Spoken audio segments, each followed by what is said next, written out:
Привет, это Радио Вашингтон, меня зовут Алексей Горбачев. В ближайшие несколько минут мы с коллегами расскажем вам самые важные новости о войне в Украине и глобальном контексте. Это подкаст «Украина. Что происходит?» И вот его главные темы. Россия предложила провести новый раунд мирных переговоров и обозначила условия для прекращения огня.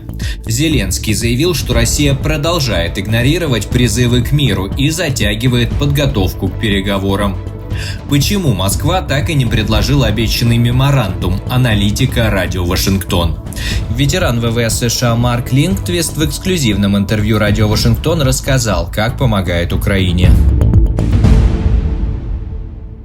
Начнем с обстрелов. Подробности в аналитической справке Радио Вашингтон. В ночь на 30 мая российская армия атаковала Украину, запустив 90 ударных дронов и 2 баллистические ракеты. Основные удары пришлись на Донецкую, Одесскую и Харьковскую области. В Харькове беспилотники ударили по троллейбусному депо в Слободском районе, где пострадала женщина и начался пожар. Также были повреждены около 30 многоквартирных домов, а в селе Васильев-Хутор ранены 8 человек, включая 2 16-летних подростков. В Донецкой области российский дрон поразил жилой дом в Белозерском, ранив мать и ребенка. В Одесской области разрушены объекты новой почты в Измаиле. Возгорание также произошло на объекте инфраструктуры в Запорожской области. Кроме того, российский удар уничтожил последний работающий автозаправочный комплекс сети ОККО в Константиновке Донецкой области. Персонал уцелел. Тем временем во Владивостоке, в районе бухты Десантная, где размещены объекты Тихоокеанского флота России, сегодня ночью прогремели 2 взрыва. Источники в украинских СМИ утверждают, что за атакой стоит Главное управление разведки Минобороны Украины. Как уточняет Радио Свобода, на место происшествия прибыли специальные экстренные службы. Район инцидента был оцеплен, над ним летал вертолет, на въезде и выезде проверялись автомобили. Полиция сообщала о следственных мероприятиях. В бухте Десантной, согласно открытым данным, может находиться полигон морской пехоты, который участвует в боевых действиях в Украине. В Курске в результате атаки украинских дронов повреждены жилые дома, медучреждения и автомобили. 1 человек получил тяжелые ранения. Об этом сообщил в Рио губернатор Курской области Александр Хинштейн. Что касается ситуации на фронте, российские войска продолжают наступление на Константиновку, ключевой опорный пункт украинской обороны в Донецкой области. Генштаб Украины сообщает о боях к востоку, югу и западу от города, включая Часов-Яр, Торецк, Русин-Яр и Полтавку.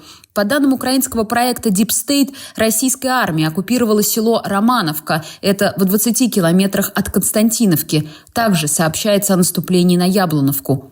Тем временем журналисты BBC и медиазоны установили имена больше 110 тысяч российских военных, погибших за время полномасштабного вторжения России в Украину. Самые высокие потери на душу населения в Туве, Бурятии и Республике Алтай. Вы слушали военную сводку, подготовленную аналитической службой Радио Вашингтон. Президент Украины Владимир Зеленский заявил, что Россия продолжает игнорировать призывы к миру и затягивает подготовку к переговорам. По его словам, с момента договоренности об обмене пленными 1000 на 1000 Москва так и не представила обещанный меморандум. Цитата: «Чтобы встреча не была пустой, нужно понимать повестку дня и должным образом подготовиться к переговорам. К сожалению, Россия делает все, чтобы следующая возможная встреча была безрезультатной», заявил Зеленский в социальных сетях. Он также поблагодарил Турцию за помощь в организации предыдущей встречи, после которой удалось освободить украинских пленных. Россия, в свою очередь, предлагает провести новый раунд мирных переговоров в Стамбуле 2 июня. Киев пока официально не подтвердил участие, но выразил готовность к переговорам в любом формате. Украина настаивает, чтобы Москва заранее обнародовала список своих требований. Российские чиновники отказываются это делать. Постпред России при ООН Василий Небензи заявил, что Россия готова к прекращению огня, если Украина остановит мобилизацию, а Запад – поставки оружия. Он также вновь обозначил, что Москва, цитата, «не допустит существования антироссийского неонацистского образования у своих границ». Министр иностранных дел Украины Андрей Сибига резко отреагировал, цитата: «Россия использует высочайшие трибуны для воинственной риторики. Это пощечина всем, кто выступает за мир». Тем временем, по данным New York Times, спецпосланник президента США Кит Келлог сообщил, что украинский меморандум о мире включает 22 пункта. Один из ключевых – прекращение огня на земле, море и воздухе под международным контролем. Келлог также заявил в интервью ABC News, что опасения России по поводу расширения НАТО являются, цитата, «справедливыми», и что при администрации Трампа вступление Украины в альянс, цитата, «не обсуждалось». Эту позицию, по его словам, разделяют и другие члены НАТО. Россия же не передала Украине обещанный меморандум, который должен стать основой для следующего раунда мирных переговоров. Подробности о том, что это означает, в аналитической справке «Радио Вашингтон». В очередной раз затормозился переговорный процесс между Украиной и Россией. Напомним, первый раунд переговоров при посредничестве США прошел в Стамбуле 2 недели назад, 16 мая, после чего представители украинской делегации заявили, что россияне не пытались вести диалог, а выдвигали требования и даже угрожали. 19 мая президент России Путин заявил, что Москва готова работать над меморандумом, который включает и возможное прекращение огня. С этим предложением согласился президент Украины Зеленский. Позавчера глава украинской делегации, министр обороны Украины Рустем Умеров, передал России украинский меморандум. Газета New York Times сообщила, эта информация официально не подтверждена, что Украина предложила полное прекращение огня и наблюдение за соблюдением режима перемирия международными наблюдателями. А сегодня было озвучено 2 заявления. Сперва глава МИДа России Сергей Лавров заявил, цитата, «Наша делегация во главе с Мединским готова предоставить этот меморандум делегации Украины и дать необходимые пояснения в ходе второго раунда возобновленных прямых переговоров в Стамбуле в ближайший понедельник, 2 июня. А министр иностранных дел Украины Андрей Сибига отреагировал: «Мы ждем от российской стороны меморандум, как это было анонсировано». Я цитирую Сибигу. «Мы ждем его заблаговременно. Это было также обещано и американской стороне. Для того, чтобы следующая встреча, которая планируется, была предметной, важно получить документ заблаговременно». Какое значение имеет документ, о котором идет речь? В дипломатической практике известно много видов меморандумов. В данном случае это официально сформулированные позиции одного из участников переговоров относительно цели переговоров и свои требования к противоположной стороне. Фактически, это формулировка стартовых условий для последующего торга, что позволит иным участникам заблаговременно подготовиться, подготовить свои предложения и контрпредложения, получить необходимые полномочия на озвучивание этих предложений и вообще быть готовыми к плодотворной дискуссии. Важно добавить, что Киев ведет дипломатию намного более открыто, чем Россия. Украинские требования и условия неоднократно озвучивались на самом высоком уровне и на самых разных платформах. Требования России известны намного хуже, поскольку Москва предпочитает вести переговоры не публично, а названные цели начатой ей войны многократно менялись. Озвученные Москвой условия самые разнообразные: от смены режима в Украине, изменения украинских законов, ограничения суверенитета и полной демилитаризации до включения в состав России каких-то дополнительных украинских территорий. Можно предположить, что именно в этом заключается причина того, что Россия не подготовила меморандум, и руководство не может решить, требовать от Украины по максимуму или слегка умерить аппетиты. Важен еще один момент. Ранее США предлагали России сменить главу делегации, поскольку нынешний глава Мединский не имеет достаточно важного положения в структурах госвласти. США также просили Россию направить свой меморандум заблаговременно, чтобы переговоры сразу были более конкретными. Обе эти просьбы Москва демонстративно проигнорировала. Поэтому велика вероятность того, что предстоящий саммит в Стамбуле не позволит сделать серьезные шаги на пути к миру.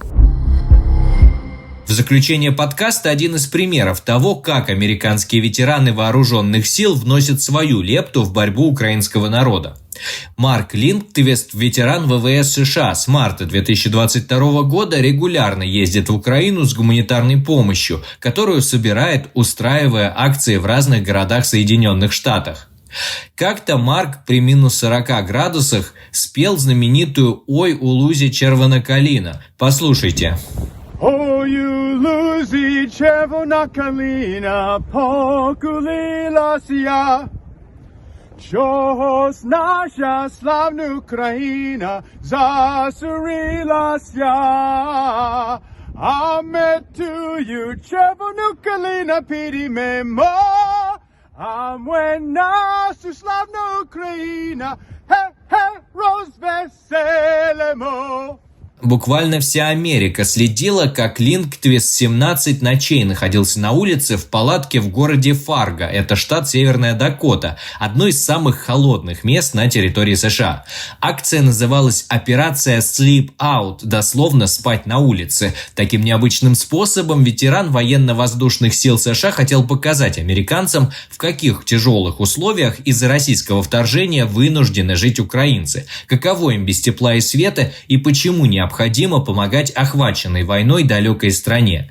Сейчас Марк Линдквист находится в Киеве. С ним по телефону связалась моя коллега Нина Вишнева. Марк, последние 3 года вы провели, доставляя гуманитарные грузы в Украину для военных и для гражданских лиц. Что побудило вас начать это делать? Ведь вы заранее предполагали, что это будут постоянные риски.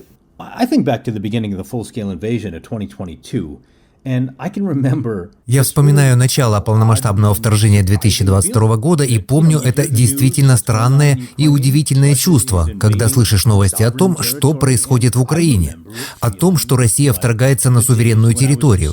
И я помню, как это было похоже на те дни, когда я решал в 2006 году, идти ли мне в военно-воздушные силы США. Знаете, я какое-то время взвешивал, стоит ли мне приезжать в Украину, если меня призовут на службу. И я подумал о клятве, которую мы все давали, чтобы поддерживать и защищать Конституцию Соединенных Штатов. И я понял, что то, за что борются в Украине, есть во многом та же идея, что люди должны иметь возможность дышать свободно и стремиться к жизни, свободе и стремлению к счастью вне жестокого диктатора. И знаете, я, наверное, любитель истории, и я прочитал «Здравый смысл» Томаса Пейна. В этом документе он, конечно, говорит о войне за независимость США и нашей борьбе с Великобританией. Но самое главное, он сказал, что дело Америки в 1700-х годах было в значительной степени делом всего человечества.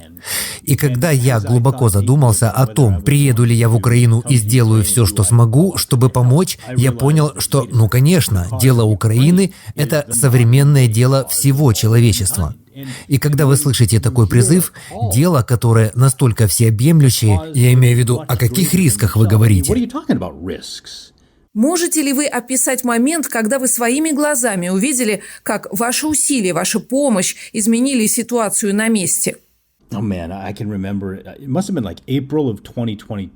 боже, я помню, это было где-то в апреле 2022 года. Я был здесь около месяца. И вы знаете, я и группа американцев добрались до Днепро и нашли волонтерский центр, который работал там в школе с людьми, которые отправляли припасы Донбассу, солдатам.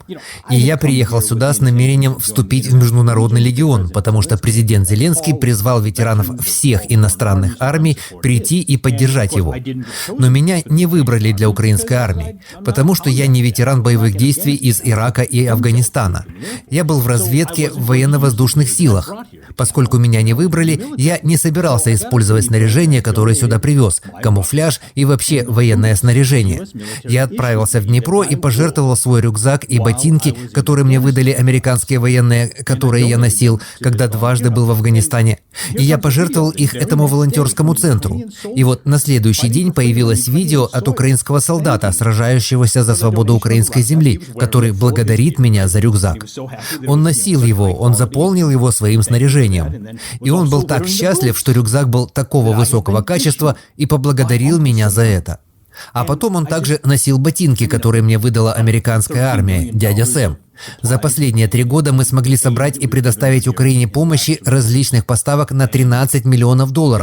Вы знаете, десятки и десятки транспортных средств и сотни и тысячи фунтов медицинских принадлежностей. И все это здорово. Но для меня, как ветерана и человека, нет ничего важнее, чем видеть свое снаряжение на украинском солдате, который ведет борьбу за свободу на восточной окраине свободного мира.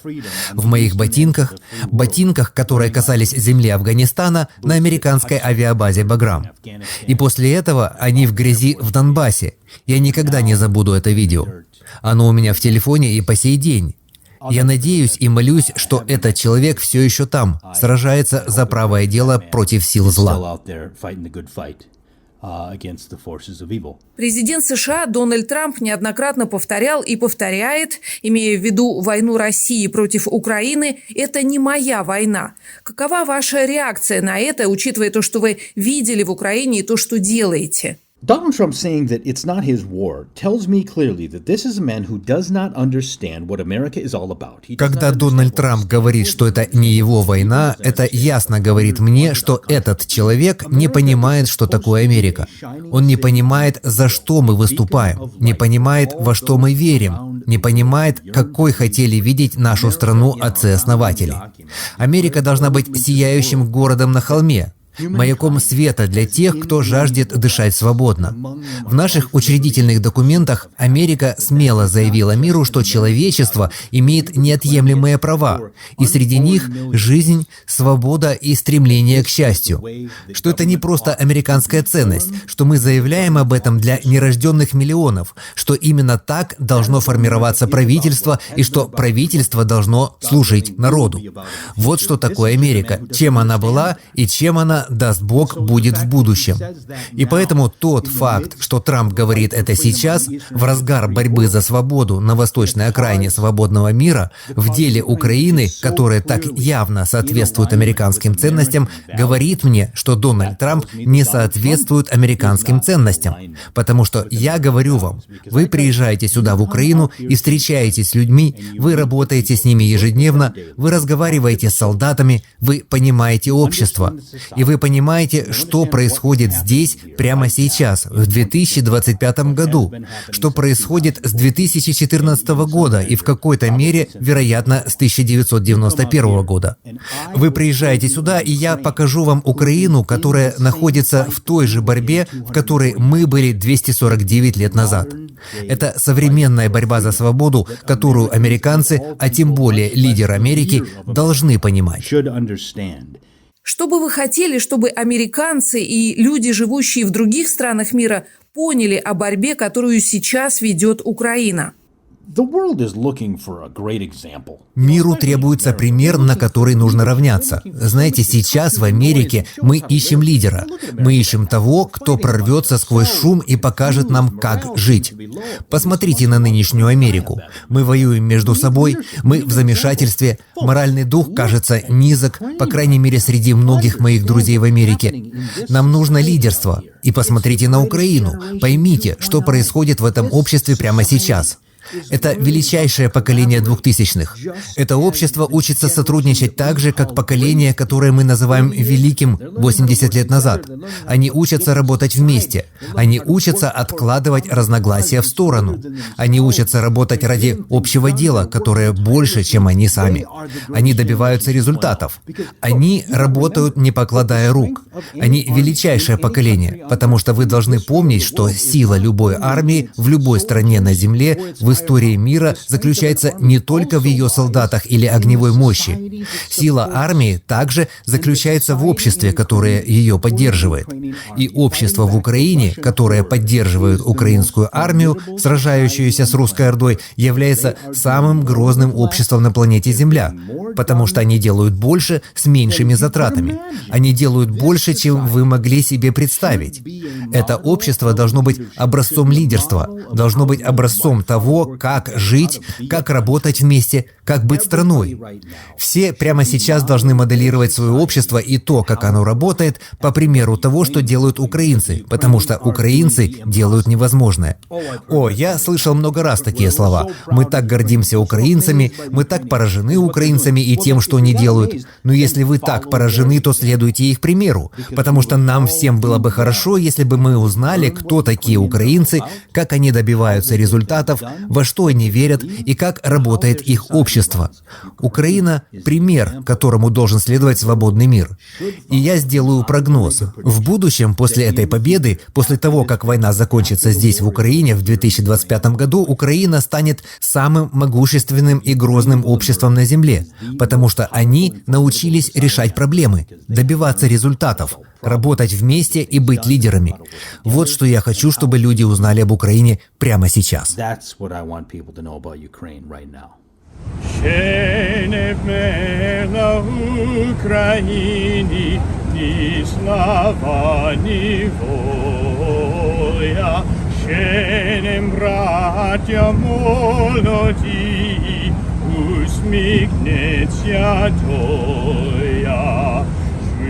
Это был ветеран военно-воздушных сил США Марк Линдквист. С марта 2022 года он регулярно ездит в Украину с гуманитарной помощью, которую собирает, устраивая акции в разных городах США. Объясняет, что каждое пожертвование имеет значение.